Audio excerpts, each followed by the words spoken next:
Баршаңызға сәлем, сіздермен бірге Мадина. Біз бүгін үй жағдайында өте дәмді болып шығатын менің ең сүйікті шайларымның бірі ташкенттік шай дайындаймыз. Бізге осындай бір дана апельсин қажет. Жартысын салсаңыздар да болады. Мен 4-тен 3 бөлігін салдым. Және бір лимон қажет. Лимонның жартысын саламыз. Менде шайнек 1 литрлік шайнек, 1 литрлік шайнекке жарты лимон жеткілікті. Сіз өзіңіздің шайнегіңіздің көлеміне қарай салсаңыз болады.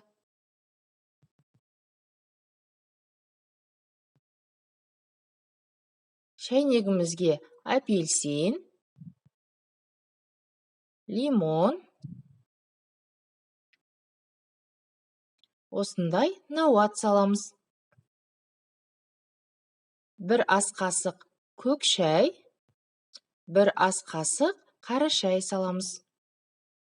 Шайыңыз шығымды болса, жарты ас қасық салсаңыз да болады қара шайды. Және бізге осындай жалбыз қажет, яғни мята.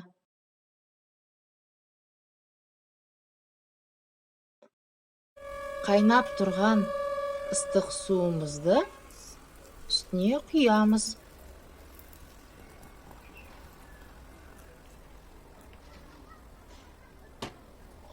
Бетін жауып, 5-10 минут тұндырып қоямыз.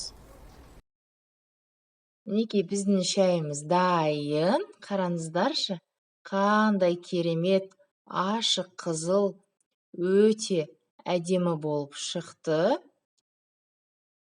Дәмі де, иісі де, түрі де өте керемет болып шықты.